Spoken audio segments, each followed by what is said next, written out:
Sir Surya, ஒரு 3 அம்சங்களாக அவர் சொல்லியிருக்கிறார். ஒன்று, நீங்கள் கொடுக்குற வருவாய் அப்படின்னு சொல்லக்கூடியதுங்கிறது உண்மைக்கு மாறாக இருக்குது, அந்த டேட்டாவே தப்பு அப்படின்னு ஒன்றும், தேவையான இடத்துல பர்சன்டேஜ் எடுத்துக்கிறீங்க, தேவையான இடத்துல அப்சல்யூட் நம்பர் எடுத்துக்கிறீங்க, மாறி மாறி சொல்கிறீங்கிறாரு. இந்த 2 ப்ராஜெக்ட்ஸ் மேஜராக இன்றைக்கி நிதியமைச்சர் அதான் சொல்கிறார். மெட்ரோ திட்டத்துக்கும் சரி, அதே போல் வீடு கட்டும் திட்டம், இதில் பிஜேபியுடைய இது என்ன இருக்குது? முதல்ல நம்ம மாநில நிதியமைச்சர் மாண்புமிகு தங்கம் தென்னரசு அவர்கள் 18 நிமிடம் அந்த ப்ரெஸ் கான்ஃபரன்ஸ் கொடுத்தார். ரொம்ப வருத்தமான ஒரு விஷயம் என்னன்னா, அவர் ஈடுபாடு இல்லாமல் அந்த ப்ரெஸ் கான்ஃபரன்ஸ் கொடுத்தாரு. அதில் எங்களுக்கு என்ன தெரிஞ்சதுன்னா, ஏன் அப்படி சொல்கிறேன்னா, ஏதோ ஒன்று இப்போ நேற்று நிதியமைச்சர் அவர்கள் சொன்னாங்க, கொடுத்ததை விட அதிகமாக கொடுத்துருக்கோம் அப்படின்ற ஒரு கணக்கு சொல்கிறாங்க. அது ஸ்ப்ரெட் ஆகிடக்கூடாது, அதுக்கு ஏதாச்சும் ஒரு முட்டுக்கட்டை போடணும், ஏதாச்சும் ஒரு டிஃபெண்ட் பண்ணுன்றதுக்காக அவர் ஈடுபாடே இல்லாமல் பேருக்கு ஒரு ப்ரெஸ் கான்ஃபரன்ஸ் அது மாதிரி நான் பார்க்கிறேன். பொலிட்டிக்கல் கமெண்ட் அதுக்கு ரீசன் சொல்கிறேன், கொஸ்டின்ஸ்க்கு பதில் ரீசன் சொல்கிறேன், அதுக்கு ரீசன் சொல்கிறேன். இப்போ நிதியமைச்சர் சொன்ன அதே ஃபிகர் ஒரு விதத்தில் ஒரு விஷயத்தை இவர் ஒத்துக்கிறார். என்னன்னா, மாநிலத்திலிருந்து நேரடி வருவாய் மத்திக்கு கடந்த மோடி அவர்கள் வந்ததிலிருந்து 9 ஆண்டுகளில் 6,23,000 கோடி அப்படின்றத ஒத்துக்கிறார். ஆனா நிதியமைச்சர் அவர்கள் சொன்ன திருப்பி கொடுத்த பணம் 6,96,000 கோடின்றதை டிஸ்பியூட் பண்றாரு. அது டைரக்ட் டாக்ஸ் மட்டும், அதான் டைரக்ட் டாக்ஸ், அதான் நேரடி வருவாய்னு சொல்ல, டைரக்ட் டாக்ஸ் சொல்றேன். நான் சொல்றேன், ஃபுல்லா எக்ஸ்பிளைன் பண்ற ஒரு 5 minutes அன்இன்டரப்டடா. இப்போ 6,96,000 கோடி ரூபாய் மாநில அரசிற்கு கொடுக்கப்பட்டிருக்கிறதா இல்லையா கடந்த 9 ஆண்டுகள்ல? அது நம்மளுடைய கொஸ்டின். இப்போ இதுக்காக நான் என்ன பண்ணேன்னா, கடந்த 9 வருஷ பட்ஜெட் தமிழக அரசு பிரசன்ட் பண்ண பட்ஜெட் அதை மட்டும் எடுத்து ஒரு வருஷமும் அவங்களே குறிப்பிடுறாங்க ரெவென்யூ ரிசிப்ட்ஸ்ல மத்திய வருவாயிலிருந்து தமிழகத்தின் பங்கு என்ன, கிராண்ட் இன் எய்ட்ஸ் என்ன அப்படின்னு 2 காலம்ல கொடுக்குறாங்க. 2014-15 2023-24 வரைக்கும் மொத்தமா 4,75,000 கோடி ரூபாய் இந்த 2 ஹெட்ஸ்ல மட்டும் தமிழகத்திற்கு கொடுக்கப்பட்டிருக்கின்றது. அது போக 3 ஹெட்ஸ்ல பணம் கொடுக்கப்பட்டிருக்கு. இந்த 5மே டோட்டல் பண்ணதுதான் 6,96,666 கோடி. என்ன டீடைலா சொல்றேன் உங்களுக்கு. அது 4.75 லட்சம் நீங்க சொன்னது போல 2014 இருந்து 2023 வரைக்கும் இருக்கக்கூடிய சென்ட்ரல் டிரான்ஸ்ஃபர் டு ஸ்டேட் கொடுத்திருக்காங்க. 2.46 லட்சம் கோடி சென்ட்ரல் டாக்ஸஸா வருது. அதுக்கு பிறகு 2.2 லட்சம் கோடி கிராண்ட்ஸ் இன் எய்ட். கரெக்ட். அவங்க சொல்றாங்க. இது அவரே சொல்றாரு இன்னைக்கு. அதான் அப்போ இந்த 6,96,000 கோடி டோட்டல், அதுல எங்க இவர்களுக்கு சந்தேகம் வருகிறது? அது போக 3 ஹெட்ஸ் இருக்கு. இப்போ நான் ஒன்னு சொல்றேன், கோவிட் சமயத்துல ஒரு விஷயம் நடந்தது, பல பேருக்கு தெரிஞ்சிருக்காது. பிரதமர் அவர்கள் என்ன சொன்னார்னா, 1990கள்ல இருந்து இன்னைக்கு வரைக்கும் ஸ்டேட்டுக்கு கொடுக்க வேண்டிய டாக்ஸஸ்ல ஏதாச்சும் பெண்டிங் இருந்ததுன்னா எல்லா ஸ்டேட்ஸ்க்கும் கால்குலேட் பண்ணி ரிலீஸ் பண்ணிடுங்க அப்படின்ற ஒரு இன்ஸ்ட்ரக்ஷன்ஸ் கொடுக்கிறாரு. இப்போ அப்போ இங்க திமுக ஆட்சி வந்து விட்டது. இப்போ தமிழகத்திற்கு 1996 இருந்து 2015 வரைக்கும் 4,322 கோடி ரூபாய் அது பெண்டிங் இருந்துட்டே வந்தது. இப்போ இது என்ன சொல்றாங்க, எல்லா ஸ்டேட்ஸ்லயும் நீங்க ஒரு ஃபார்முலா டிரைவ் பண்ணி ஒரு காம்ப்ரமைஸ் ஃபார்முலாக்கு கொடுங்கன்றாங்க. அதன்படி திமுக அரசு ஒப்புக்கொண்ட பணம் 3,225 கோடி ரூபாய். அதுவும் சேர்த்துதான் இந்த 6,96,000 கோடி. கோவிட் டைம்ல கேபெக்ஸ்க்காக மட்டும் தனியா கிட்டத்தட்ட 4,000 கோடி ரூபாய் இது அந்த ரெவென்யூ எடுக்க வேண்டாமே. மொத்தமா கொடுத்தது. இப்போ நம்ம மொத்தமா கொடுத்ததுன்னு கணக்கு எடுக்கும் போது சொல்றேன். இப்போ நிதியமைச்சர் அவர்கள் சொன்னதுல எனக்கு வருத்தமான ஒரு விஷயம் என்னன்னா, செஸ் இங்க நிறைய கலெக்ட் பண்றாங்க, ஆனா திரும்பி கொடுக்க மாட்டேங்கிறாங்க அப்படின்ற ஒரு பதில் சொல்றாரு. நான் உங்களுக்கு செஸ் டீடைல்ஸோட கொடுக்குறேன். ஒவ்வொரு வருஷமும் தமிழக அரசிற்கு மத்திய அரசாங்கம் எந்தெந்த ஹெட்ஸ்ல கொடுத்தது, ரோடு போடுறதுக்கு 37,965 கோடி NHA ப்ராஜெக்ட்ஸ்க்கு, ஆவாஸ் யோஜனாக்கு 4,839 கோடி, கிராம சதக் யோஜனான்னு சொல்லிட்டு கிராமங்களுக்கு ரோடு போடுவதற்காக 3,637 கோடி. இது அனைத்தையும் விட மதிய உணவு திட்டம் நம்ம தமிழ்நாட்டில் இம்ப்ளிமெண்ட் பண்ணிட்டு இருக்கோம். அதற்கு 11,116 கோடி ரூபாய் இந்த கடந்த 9 ஆண்டுகள்ல மத்திய அரசாங்கம் கொடுத்திருக்கிறது. அப்போ செஸ்ல மட்டும் தமிழகத்திற்கு கடந்த 9 ஆண்டுகள்ல கொடுக்கப்பட்ட நிதி என்பது 57,557 கோடி. அப்போ செஸ் இவங்க வசூல் பண்றாங்க, அதுல 1 ரூபாய் கூட திருப்பி கொடுக்கல அப்படின்றதுல நான் மாறுபடுறேன். இன்னொன்னு, ரயில்வே திட்டங்கள்ல யூபிக்கு அதிகமா கொடுத்துட்டாங்க, தமிழகத்திற்கு கம்மியா கொடுத்துட்டாங்க அப்படின்னு நிதியமைச்சர் அவர்கள் சொல்றாரு. இதுவும் மீண்டும் வருத்தத்தக்க ஒரு விஷயம். ஏனென்றால் தமிழகத்திற்கு காங்கிரஸ் அரசாங்கம் ஆட்சியை விட்டு சென்ற போது 2014 ரயில்வே திட்டங்களுக்காக ஒதுக்கிய பணம் என்பது 856 கோடி ரூபாய். ஆனால் இந்த பட்ஜெட்ல, கடைசியா போட்ட பட்ஜெட்ல 6,080 கோடி ரூபாய். அப்போ யூபி அந்த மற்ற மாநிலங்கள்லாம் எடுக்கிறத விட்டுட்டு கடந்த ஆட்சிகளிலும் இந்த ஆட்சிகளிலும் எவ்வளவு அதிகமாக கொடுத்திருக்காங்க அப்படின்றது நம்ம பார்க்க வேண்டியது இருக்கிறது. இதுல பர்சன்டேஜா சொல்ல முடியுமா? என்ன percent? அவர் என்ன சொல்றாருன்னா எல்லாமே எண்ணிக்கையா சொல்றீங்க. அப்சல்யூட் நம்பர்ஸ்ல இப்போ வந்து 3 மடங்கா பொருளாதாரமே உயர்ந்திருக்கிறது. அந்த எண்ணிக்கையை வச்சு இவங்க பர்சன்டேஜ் எவ்வளவு அலோகேஷன், இவங்க இந்த ₹1 கொடுக்குறோம் 29 பைசா தான் வருதுன்றாங்களே, அது எந்த பேசிஸ்ல டிரைவ் பண்றாங்கன்னு நிஜமாவே புரியல. அது ஒரு கணக்கு இப்போ ஒரு உதாரணத்தை அவங்க உத்தரப்பிரதேசத்தை எப்படி கணக்கிட்டு இருக்கிறாங்கன்னா, இப்போ 2014-15 நீங்கள் அதாவது பிஜேபி கவர்மெண்ட் என்டிஏ கவர்மெண்ட் வந்த கணக்குலேருந்து அவங்க சொல்கிறாங்க. அது ஆரம்பித்து 2022-23 ஃபினான்ஷியல் இயருக்கு யூபிக்கு மட்டும் 15.35 lakh crore அலோகேட் ஆயிருக்குது. தமிழ்நாட்டிற்கு 2.23 லட்சம் கோடி. இது கரெக்டான ஃபிகர், இது நான் டிஸ்பியூட்டே பண்ணல. ஆனா இது வந்து ஃபினான்ஸ் கமிஷன் டிசைட் பண்ற ஃபிகர்ஸ். அதுக்கு டீடைல் அப்ப என்ன ஒண்ணுனா இதுல நீங்க சொல்ற மாதிரி இது கரெக்டான அந்த ஃபிகர்ஸ் நான் ஒத்துக்கிறேன். அதுக்கு அடிஷனலா ஒரே ஒரு விஷயம் மட்டும் சொல்றேன். இப்போ ஃபினான்ஸ் கமிஷன் வந்து எலெக்ஷன் கமிஷன் மாதிரி நம்ம ஆர்டிகிள் 280 பிரகாரம் அமைக்கப்படக்கூடிய ஒரு அமைப்பு, அரசியல் சார்பற்ற அமைப்பு. அதுல 5 வருடங்களுக்கு இவ்வளவு நிதின்னு இப்ப இல்ல, கடந்த 70 ஆண்டுகளாக அதை நம்ம ஃபாலோ பண்றோம்.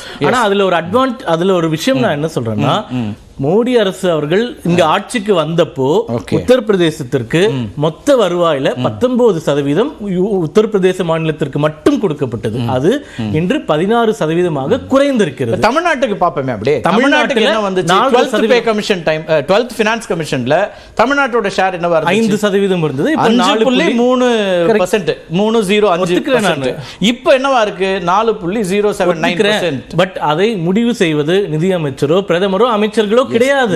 நானும் இந்த ஃபினான்ஸ் கமிஷன் அத பத்தி நம்ம ராஜகோபால் அவர்ட்ட நான் கொஞ்சம் தெளிவா கேட்டுக்கிறேன் வர்றேன். இதுக்கு நீங்க இதுல உங்களுக்கு டிஸ்பியூட் இருக்குன்னா அடுத்து ரெப்ரசன்ட் இந்த நம்பர்ஸ்ல உங்களுக்கும் டிஸ்பியூட் இல்ல? டிஸ்பியூட் கிடையாது. உத்தரப்பிரதேசத்துக்கு 15.35 லட்சம். அதுல என்ன தமிழ்நாட்டுக்கு 2.23. அதுல என்ன பிரச்சனைனா உத்தரப்பிரதேசம் மட்டும் ஏன் எடுக்கிறீங்க? உத்தரப்பிரதேசத்துல பிஜேபி கவர்மெண்ட் அவங்க பொலிட்டிக்கலா தான் சொல்றாங்க. இல்ல இதுக்கு இதை விட உத்தரப்பிரதேசத்துக்கு கொடுப்பதை விட அதிக விகிதாச்சார முறைப்படி வெஸ்ட் பெங்காலுக்கு பீகாருக்கு கொடுக்குறாங்க. அதை பத்தி ஏன் பேச மாட்டேங்கிறீங்க? இப்போ உத்தரப்பிரதேசத்துல 26 கோடி பாப்புலேஷன், பீகார் வெஸ்ட் பெங்கால் உத்தரப்பிரதேசத்தை விட கீழே இருக்கு இண்டிகேட்டர்ஸ்ல. இப்போ உத்தரப்பிரதேசத்துக்கு 15-16% தரோம்னா பீகாருக்கு 11%. இன்னும் 2 கேள்விகள் அவர் குறிப்பிட விரும்புறாரு. மெட்ரோக்கு கூட நீங்க சொல்லிட்டீங்கன்னா நான் ஹவுசிங் கூட பின்னாடி மெட்ரோவுடைய சென்னை மெட்ரோ ஃபேஸ் 2 என்ன நிலைமை? வரதுக்கு முன்னாடி நான் வந்து நிதி அமைச்சகத்திலே அதை பத்தி கிளாரிஃபிகேஷன் கேட்டேன். இவங்க 60,000 கோடி ரூபாய் தேவைப்படுதுன்னு சொல்றாங்க இல்லையா? அதுக்கு ஜைகா கிட்ட ஒப்பந்தம் போடப்பட்டு அதுக்கு கேரண்டரா மத்திய அரசாங்கம் ஏற்கனவே எல்லா அப்ரூவல் ப்ராசஸும் முடிந்து விட்டது. இப்போ இதுல மத்திய அரசு வந்து இதற்கு பணம் கொடுக்க வேண்டும் அப்படின்ற பேச்சே எங்க வருதுன்னு தெரியல. ஏன்னா இது ஃபுல்லா ஜைகா ஃபண்டட் ப்ராஜெக்ட், 0.8% இன்ட்ரெஸ்ட். மற்ற மாநிலங்களுக்கு மத்திய அரசு 2021-11 இதை தொடங்கி வச்சது யாருன்னு உங்களுக்கு தெரியும். இந்த திட்டத்தை உள்துறை அமைச்சர் தொடங்கி வைத்தார். கரெக்ட் இல்லையா? தொடங்கி வச்சார். ஆமா. அதுக்கு பிறகு ப்ராஜெக்ட் இன்வெஸ்ட்மெண்ட் போர்டு 17/8/2021 இதை வந்து கேபினட் கமிட்டியினுடைய எக்கனாமிக் அஃபேர்ஸ் கமிட்டி இதுவரைக்கும் அக்செப்ட் பண்ணல. அது கரெக்டா? இல்ல இப்போ இவங்க கமிட்டி ஆன் எக்கனாமிக் அஃபேர்ஸ் இதுவரைக்கும் இந்த ப்ராஜெக்ட்டை அக்செப்ட் பண்ணிக்கல. 2022 டிசம்பர் மாசம் இந்த ஏடிபியோட அக்ரிமெண்ட் சைன் பண்றாங்க. இப்போ இது ஃபர்ஸ்ட் என்னோட ஒரு சிம்பிள் கேள்வி என்னன்னா, இதுக்கு அப்ரூவலே இல்லாம அக்செப்டன்ஸே இல்லாம உள்துறை அமைச்சர் தொடங்கி வச்சிட்டாங்களான்னு கேக்குறேன். அப்படி உள்துறை அமைச்சர் தொடங்கி வச்ச விஷயத்துக்கே இன்னும் அக்செப்டன்ஸ் வரலையா? இதுக்கு சம்பந்தம் இல்லைங்க. இப்போ $350 மில்லியன் இந்திய மதிப்புப்படி கிட்டத்தட்ட ஒரு 6,000 கோடி ரூபாய் ஃபர்ஸ்ட் பேமெண்ட் இன்ஸ்டால்மெண்டா ஆல்ரெடி ப்ராசஸ்ல இருக்கு. அதிகபட்சம் அடுத்த 2 மாதங்கள்ல அந்த பணம் இந்த ப்ராஜெக்ட்டுக்கு வந்து சேரும். இதுவரைக்கும் ஒரு பைசா கூட வரலன்னு ஸ்டேட் சொல்லுது. அதான் இதுவரைக்கும் செலவு பண்ணிருக்கிற அத்தனையும் ஸ்டேட் பண்ணிருக்கு. டிசம்பர் 2022 சைன் பண்ண ப்ராஜெக்ட், 20 இனாகிரேட் பண்ணப்பட்ட ப்ராஜெக்ட். இனாகிரேட் பண்ணது. ஆனா ஃபைனான்ஷியல் அப்ரூவல் மத்த ப்ராசஸ் எல்லாம் முடியறதுக்கு 22 டிசம்பர் ஆகிவிட்டது. அடுத்த 2 மாதங்கள்ல 8,000 கோடி ரூபாய் அந்த ப்ராஜெக்ட்டுக்கு நிதி வந்துவிடும் அப்படின்றது லேட்டஸ்ட் அப்டேட். 3 ஆண்டுகளா இன்னும் வரல ஒரு பைசாங்கிறது அவங்க சொல்றாங்க. மத்த மாநிலம் நாங்களே காசு கொடுத்தோம், தமிழ்நாடு மட்டும் ஜெயிக்கான்னு. இப்போ எய்ம்ஸே வந்து பாத்தீங்கன்னா ஹிமாச்சல் பிரதேஷ், அசாம், தமிழ்நாடுலாம் ஒரே டைம் தான் இது பண்ணாங்க, ஃபவுண்டேஷன் லை பண்ணாங்க சரிங்களா. ஆனால் அங்கெல்லாம் எய்ம்ஸ் வந்து கட்டியே முடிச்சு ஆப்ரேஷன் ஆரம்பிச்சிருச்சு. ஆனால் தமிழ்நாட்டில் போன வருஷம் இப்போ வரைக்கும் செங்கல் கூட வைக்கல சரிங்களா. அதுக்கு என்ன காரணம்? இங்கே ஜெய்கா ஃபண்டிங், அங்கே பாஜக ஆளுற மாநிலத்தில் அப்போ ஹிமாச்சல் பிரதேச பாஜக ஆட்சி இருந்தது. எய்ம்ஸ் கட்ட ஆரம்பிச்சும் போது அசாம்லையும் இப்பயும் பாஜக ஆட்சி தான் இருக்குது, அப்பயும் இருந்தது. அங்கே அவங்க காசு கொடுக்குறாங்க. இந்த பாரபட்சம் நம்மளே ஏன் கடன் வாங்க வைக்கிறீங்க? அப்போ தமிழ்நாட்டை கடன் வாங்க வைக்கிறீங்க, அந்த மாநிலத்தை நீங்கள் உங்கள் சொந்த காசை கொடுக்குறீங்க. ஏன் அது ஒரு பாரபட்சம். இப்போ செஸ் சர்சார்ஜ் நம்ம புரிஞ்சுக்கணும். அதுலேயே வந்து ஒரு இந்த கோடி கொடுத்தா அவ்வளோ கோடி கொடுத்தாங்க. செஸ் சர்சார்ஜுங்கிறது என்னன்னா அந்த காசை மாநிலங்களோட பகிர தேவையில்லை. இப்போ நீங்கள் ஃபினான்ஸ் கமிஷன் படி பார்த்தீங்கன்னா ஒரு செஸ் சர்சார்ஜ் ஒரு சில காம்பனன்ட்ஸ்லாம் தவிர அது எல்லா மாநிலங்களுக்கும் நம்ம பகிரணும், சரிங்களா? ஆனால் செஸ் சர்சார்ஜ் வந்து பகிர தேவையில்லை மாநிலத்தோட. அது வந்து டிஸ்கிரிஷனரி ஸ்பெண்டிங். ஒன்றிய அரசு எப்படின்னா டிஸ்கிரிஷனரி ஸ்பெண்ட் பண்ணிக்கலாம். அது 10% இருந்தது, இப்போ 28% இருக்கு. இன்னைக்கு ஒன்றிய அமைச்சர் சொன்னது, சாரி நம்ம தமிழ்நாட்டு நிதி அமைச்சர் சொன்னது 10% 20% இருக்கு. அப்படின்னா இந்த முடிவை பிரதமரோ நிதித்துறை அமைச்சரோ எடுக்கல, பினான்ஸ் கமிஷன் எடுத்த டெசிஷன்ஸ்னால குறையுது ஸ்டேட்ஸ்க்கான டெவலப்மென்ட். இவங்களோட மெயின் எய்ம் என்னன்னா மாநில சுயாட்சி இருக்கக்கூடாது. அதனால தான் இது பண்றாங்க. எதனால அந்த 20% வரும்போது அவங்க நிறைய காசுக்கு டிஸ்கிரிப்ஷன் பண்றீங்க. அதனால தான் கேலோ பாரத் குஜராத்துக்கு நிறைய கொடுக்க முடியுது, தமிழ்நாடு கம்மியாக கொடுக்குறாங்க. நீங்க இப்போ நீங்க வந்து டிஸ்கிரிப்ஷன் ஸ்பெண்டிங்கை குறைச்சி இப்போ செஸ் சர்சார்ஜே இல்லை அப்படின்னு வந்து பார்த்தீங்கன்னு வச்சுக்கோங்க. எல்லா காசும் உதாரணத்துக்கு ஒரு ஹைப்போதெட்டிக்கல் சிச்சுவேஷன் எல்லா காசும் மாநிலங்களோட பிரிக்கணும் அப்படின்னா ஒன்றிய அரசுக்கு டிஸ்கிரிப்ஷன் ஸ்பெண்டிங் காசு இருக்காது. இப்ப தமிழ்நாட்டுக்கு வர காசு கொஞ்சம் உத்தரப்பிரதேசம் கம்மியா இருந்தாலும் இந்த திட்டங்கள் இருக்கு பாருங்க, ஒன்றிய அமைச்சர் திட்டங்கள், அதுல அந்த பாரபட்சம் இருக்குல்ல, அது இருக்காது. மற்றவங்களோட கருத்து கேலோ இந்தியா மட்டும் ஒரே ஒரு விளக்கம்.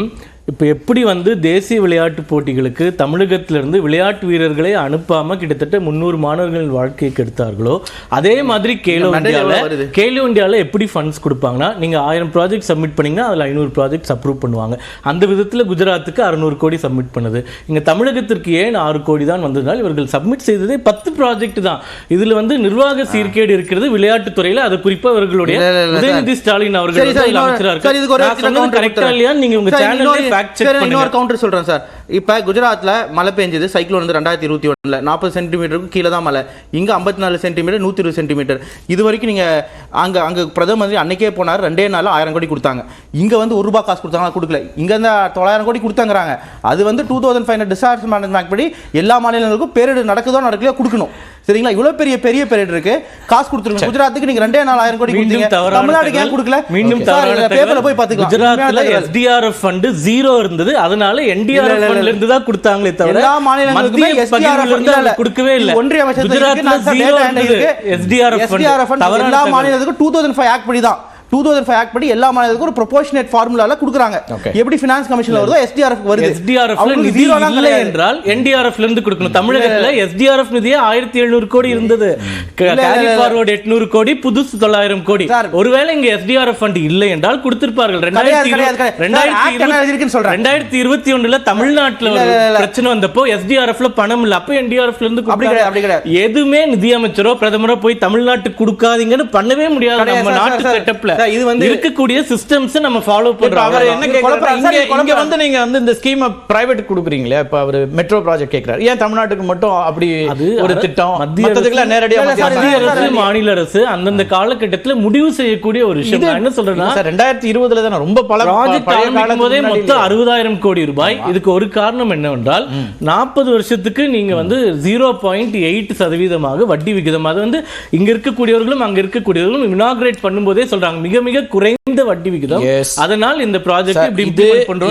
இந்த ப்ராஜெக்ட் தொடங்கும் போது 50-50 ஷேரிங் ஸ்டேட் சென்டர் அப்படிதான் அந்த ப்ராஜெக்ட் தொடங்கப்பட்டுச்சு. ஆமா, அதுல தான் இவங்க கேள்வி கேக்குறாங்க. இப்போ வரைக்கும் அந்த 50%ல ஒண்ணுமே வரல. நாங்க தான் எல்லா செலவும் பண்ணிட்டு இருக்கோம், சொல்றோம். ப்ராஜெக்ட்டுக்கான அப்ரூவலே வரல, அக்செப்டன்ஸே இன்னும் வரல அப்படின்ற. அதுதான் சொல்றேன். நம்ம இது ஜெய்கான்னு 2020ல அது ஏன் தமிழ்நாட்டுக்கு மட்டும் ஜெய்கான்னு கேக்குறாரு? அது அப்போ சைன் பண்ணும்போது அந்த கேள்விகள் கேட்காம 5 வருஷம் போனதுக்கு அப்புறம் கேட்டு என்ன பிரயோஜனம்? சரி, ரைட். ஒரே ஒரு கவுண்டர், ரெண்டு பேர் மட்டுமே மத்த ரெண்டு பேரோட முதல் செகண்ட் கவுண்டர் மட்டும் கொடுத்துறாங்க. SDRF NDRF குழப்பறாரு. SDRF ஃபண்ட் வந்து 2005 ஆக்ட் படி எல்லா மாநிலத்துக்கும் கான்ஸ்டன்டா கொடுக்குறாங்க. NDRFல வந்து கிட்டத்தட்ட இப்ப 60,000 கோடி ஃபண்ட் எக்ஸஸ்ல இருக்கு. அது எதுக்கு அந்த NDRF ஃபண்ட் வச்சிருக்காங்கன்னா ஒரு பெரிய பேரிடர் வந்தால் SDRF வந்து அவுக்மெண்ட் பண்றதுக்காக, அதுக்கு எக்ஸ்ட்ரா காசு கொடுக்கிறதுக்காக. SDRF ஃபண்ட் இருந்ததுன்னா சின்ன சின்ன பேரிடர் 120 சென்டிமீட்டர் மழை 150 வருஷம் இல்லாத மழை ஒரு எக்ஸெப்ஷனல் கெலாமிட்டி இல்லைன்னா வேற எது இருக்க முடியும்? அதுல இன்னும் ₹1 காசு தெரியலையே. சரி, ரைட், பேசலாம் திரு